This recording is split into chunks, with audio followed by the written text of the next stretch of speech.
So hello friends, क्या हाल चाल। तो यार बहुत बहुत स्वागत करता हूं आपका आपके इस नंबर 1 यूट्यूब चैनल। तो यार जैसा कि आप लोग थंबनेल टाइटल को देखकर समझ गए होंगे यार, बहुत ही ज़बरदस्त और एक्सक्लूसिव वीडियो आपके सामने एक बार फिर लेकर हाजिर हुए हैं दोस्तों।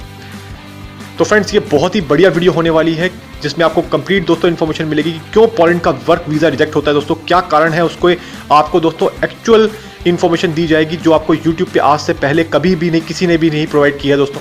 ये पहली बार दोस्तों हम आपको एक्यूरेट और जेन्युइन इन्फॉर्मेशन प्रोवाइड करने जा रहे हैं, तो दोस्तों बने रहिएगा वीडियो में। तो फ्रेंड्स, बहुत ही दुख होता है पर्सनली भी जब कोई भी बंदा अपना वीज़ा अप्लाई करता है और लास्ट में उसके वीज़ा की रिजेक्शन आती है दोस्तों, तो बहुत ही दुख होता है। हम ये चीज़ समझ सकते हैं फ्रेंड्स। कोई भी इंसान दोस्तों जब भी वर्क वीज़ा या कोई भी वीज़ा अप्लाई करता है तो अपना टाइम और पैसा दोनों इन्वेस्ट करता है दोस्तों, और अगर उसको रिजेक्ट हो जाए तो उसका दिल टूटना लाजमी है यार, इसमें कोई भी शक नहीं है। तो दोस्तों आपके साथ ऐसा ना हो और किसी के भी साथ ऐसा ना हो, इसके लिए दोस्तों आप ध्यान रखिएगा कि जो जो कारण दोस्तों रिजेक्शन के होते हैं आप उसको क्लियर करके तब अपनी एम्बेसी में फाइल लगाएंगे दोस्तों, तो आपको वीज़ा मिलेगा दोस्तों, इसमें कोई शक नहीं है। लेकिन ध्यान रखिएगा दोस्तों, लास्ट डिसीजन हमेशा एम्बेसी का ही होता है। हमारा और आपका काम सिर्फ इतना ही होता है दोस्तों कि फाइल को अच्छी से अच्छी प्रेजेंट करके काउंसलर के सामने रखा जाए, और जो भी दोस्तों रिजेक्शन के रीज़न है उनको एक्चुअल पकड़ के उनको ठीक किया जाए दोस्तों। तो फ्रेंड्स, सब बने रहिए वीडियो में, आपको बताते हैं दोस्तों बिना टाइम को वेस्ट किए। नंबर 1 पे है दोस्तों इनसफिशिएंट फंड। अब दोस्तों ध्यान रखिएगा, ये क्वेश्चन बहुत बार पूछे जाते हैं कि क्या सर वर्क वीज़ा के लिए फंड दिखाना ज़रूरी है। तो दोस्तों हाँ, बिल्कुल, इसका आंसर है यस। फंड दिखाना दोस्तों हर वीज़ा कैटेगरी के ज़रूरी है, चाहे वो स्टडी हो, चाहे वो टूरिस्ट हो, चाहे वो वर्क हो दोस्तों। तो दोस्तों फंड्स के लिए बहुत बार रिजेक्शन आती है क्योंकि दोस्तों काउंसलर को ये लगना चाहिए कि आप इतने सफिशेंट हैं, आप इतने अपने आप को एबल हैं दोस्तों कि आप वहाँ पे अपना खर्चा उठा सकेंगे और उस कंट्री में जाके लायबिलिटी नहीं बनेंगे दोस्तों। क्योंकि काउंसलर को यही शक होता है कि अगर आपके पास यहाँ पे फंड नहीं है तो कहीं आप वहाँ जाके किसी भी कंट्री के ऊपर लायबिलिटी ना बन जाए दोस्तों। तो दोस्तों इसके लिए सफिशिएंट फंड अपने अकाउंट में उसके स्टेटमेंट ज़रूर साथ में अटैच कीजिए दोस्तों। इससे आपके वीज़ा में बहुत ही पावर मिलेगी, आपकी वीज़ा एप्लीकेशन बहुत ही स्ट्रॉन्ग होगी दोस्तों अगर आपके पास अच्छे फंड है। अब दोस्तों मैं ये भी बता देता हूँ कि आपको अच्छे और सफिशिएंट फंड कितने होने चाहिए, क्योंकि ये क्वेश्चन भी पूछा जाएगा, तो इसका आंसर मैं पहले ही क्लियर करता हूँ। तो दोस्तों पोलैंड के वर्क वीज़ा के लिए मैं स्पेसिफिक बता रहा हूँ आपको। अगर आपके पास 2 से 3 लाख रुपए हैं दोस्तों आपके अकाउंट में लिक्विड में, ध्यान रखिएगा दोस्तों यहाँ पे मैं लिक्विड की बात कर रहा हूँ, ठीक है। अगर आपके पास इतना बैलेंस है तो मोर देन इनफ है दोस्तों, बहुत ही बढ़िया बैलेंस माना जाएगा। और उसकी स्टेटमेंट को लगा के अगर आप वर्क वीज़ा अप्लाई करते हैं दोस्तों तो आपका बहुत ही चांस है कि आपको वीज़ा मिलेगा ही दोस्तों। तो ये चीज़ ध्यान रखिएगा दोस्तों। इसमें अगला रिफ्यूज़ल का रीज़न है कंपनी नॉट पे प्रॉपर टैक्सेस टू गवर्नमेंट। अब दोस्तों ये बहुत ही बड़ा और मेजर रीज़न मैं आपको बता रहा हूँ कि कंपनी ने, अगर मान के चलिए दोस्तों आपने 2021 में वीज़ा अप्लाई किया और 2020 में उस कंपनी ने अपना प्रॉपर टैक्स नहीं भरा, यानी कि लास्ट ईयर दोस्तों उसने अपना प्रॉपर टैक्स नहीं भरा, गवर्नमेंट को जमा नहीं किया, तो दोस्तों इस कंडीशन पे भी आपका वीज़ा रिजेक्ट हो जाएगा दोस्तों। ये बहुत ही बड़ा और मेजर पॉइंट मैं आपको पहली बार आज बताने जा रहा हूँ, और कोई भी दोस्तों आपको इसके बारे में इन्फॉर्मेशन नहीं देगा दोस्तों, क्योंकि इन्फॉर्मेशन लोगों को होती ही नहीं है कि एक्चुअल प्रोसेस इसमें है क्या। तो दोस्तों कंपनी अगर प्रॉपर टैक्स नहीं पे करती गवर्नमेंट को दोस्तों, तो ये बहुत ही बड़ा मेजर कारण होता है। कभी भी ऐसी कंपनी के लिए दोस्तों गवर्नमेंट वीज़ा नहीं इशू करवाएगी, और कभी भी काउंसिल ऐसी कंपनी को दोस्तों वीज़ा इशू नहीं करेगा जिसने प्रॉपर टैक्स नहीं पे किया है दोस्तों। ये बहुत ही बड़ा मेजर कारण मैं आपको बता रहा हूँ। तो ध्यान रखिएगा दोस्तों, कभी भी जिस भी कंपनी से आप इन्विटेशन मंगवा रहे हैं, वर्क परमिट मंगवा रहे हैं दोस्तों, उस कंपनी की जो डिटेल्स है आप उसको वेरीफाई करिए दोस्तों, और उसकी सारी डिटेल आप पहले देखिए, उसके बाद ही किसी भी कंपनी से दोस्तों एडमिशन मंगवाइए दोस्तों। इसमें नंबर 3 पे है जो एम्प्लॉयमेंट लेटर होता है दोस्तों। आपका एम्प्लॉयमेंट लेटर, अब मैं आपको क्लियर करता हूं दोस्तों, एम्प्लॉयमेंट लेटर और वर्क परमिट अलग अलग होते हैं। एम्प्लॉयमेंट लेटर दोस्तों वो होता है जो आपका कंपनी में से आता है और जिसमें आपकी ईच एंड एवरीथिंग सारी डिटेल होती है दोस्तों।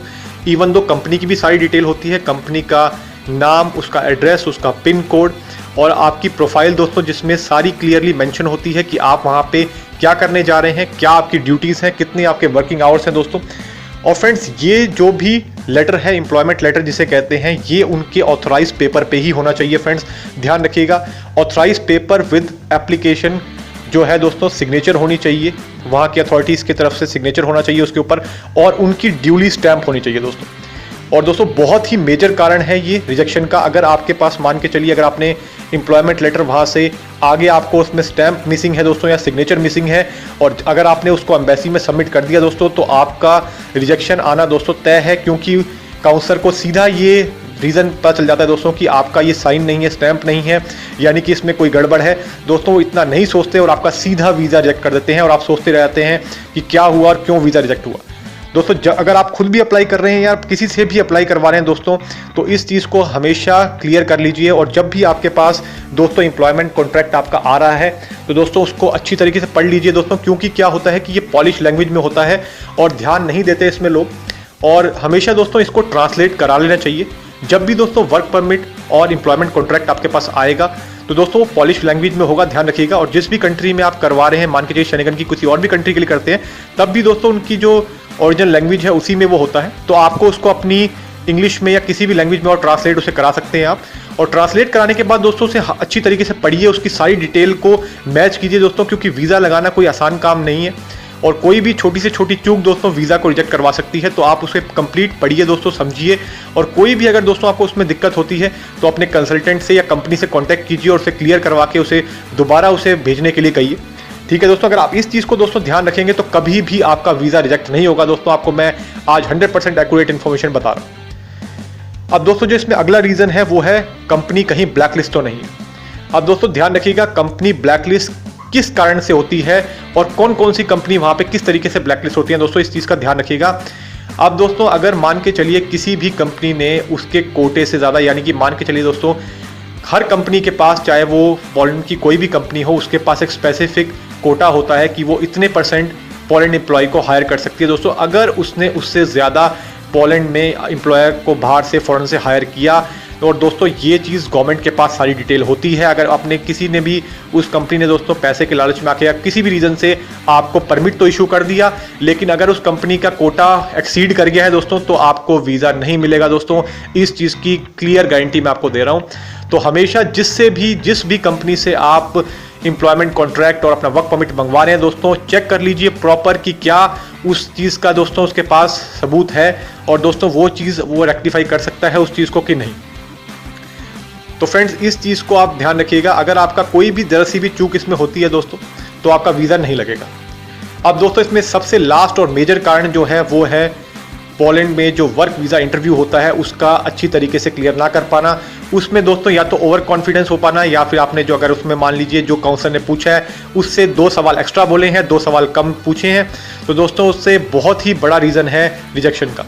अब मान के चलिए दोस्तों आपसे कोई भी अगर आपकी इंट्रोडक्शन मांगता है काउंसलर या आपसे पूछता है कंपनी का नाम या कुछ भी, और आपने दोस्तों उसको सेटिस्फैक्ट्री जवाब नहीं दिया तो दोस्तों आपका वर्क वीज़ा वो इस बेस पे भी रिजेक्ट कर देगा, ध्यान रखिएगा।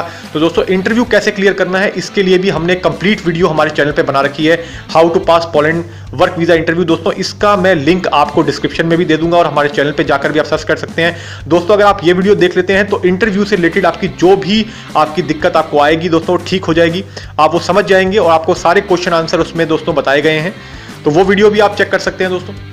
तो फ्रेंड्स आई होप आपको कंप्लीट इन्फॉर्मेशन हमने प्रोवाइड की है। कोई भी क्वेश्चन हो दोस्तों आप कमेंट करके हमसे पूछ सकते हैं। तो मिलेंगे यार दोस्तों आपको अगली बार, तब तक के लिए थैंक यू सो मच दोस्तों और नमस्कार यार, थैंक यू सो मच।